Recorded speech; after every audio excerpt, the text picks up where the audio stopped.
Hello. आज की class में हम कक्षा 11वीं की जो आपकी दो पुस्तकें रहती हैं, दो बुकें रहती हैं, उसमें दूसरे नंबर की बुक जो रहती है वो रहती है कीर्तिका।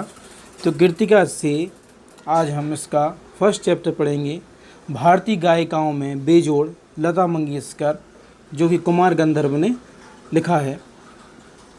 इसमें लता मंगेशकर जी के बारे में बहुत सारी ऐसी चीज़ें बताई हैं जो उन्होंने अनुभव की हैं और बचपन से जो देखते आ रहे हैं कि कैसे लता मंगेशकर अपने इस मुकाम तक पहुंची हैं और कितनी वो गाने में महारत हासिल किए हैं। ये सारी चीज़ें जो हैं इस चैप्टर में उन्होंने बताई हैं।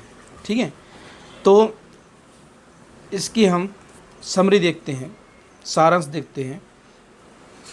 कुमार गंधर्व याद करते हुए कहते हैं, जब जी बैठते हैं तो याद करते हैं कि ये लता मंगेशकर कैसी थी, कैसी इनकी गायिकाई थी, कैसे ये गाती थी, कैसे उन्होंने सीखा था गाना और उस गाने को ये कितना पसंद करते थे।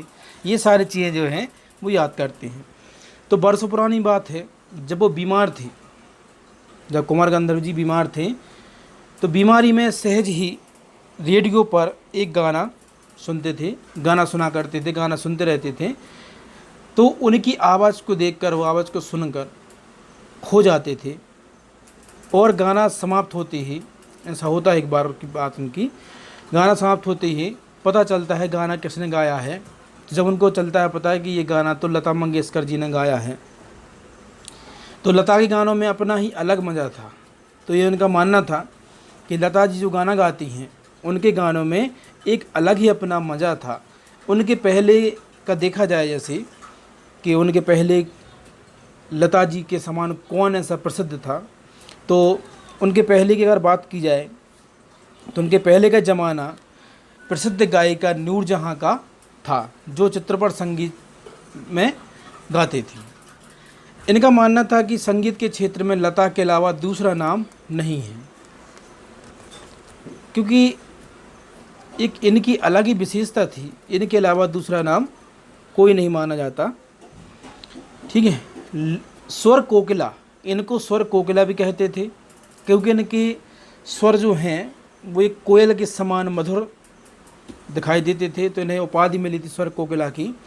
तो स्वर कोकिला के स्वर जो भी सुनता था वो सुनता ही चला जाता था या उसमें खो जाता था। लता की लोकप्रियता का मुख्य कारण या मुख्य मर्म यह गानपन ही है।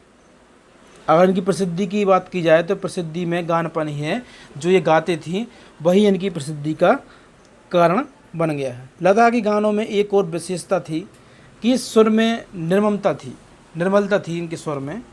ऐसा माना जाता है कि लता के गानों में करुण रस विशेष प्रभावशाली रीति में व्यक्त होता था।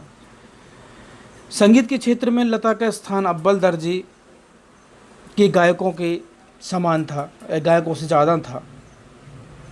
ऐसा कलाकार, अगर बात की जाए लता जी की कि लता जी ने कितने गाने गाए हैं, तो ऐसा कलाकार शताब्दियों में या सदियों में या सैकड़ों वर्षों में एक ही बार पैदा होता है।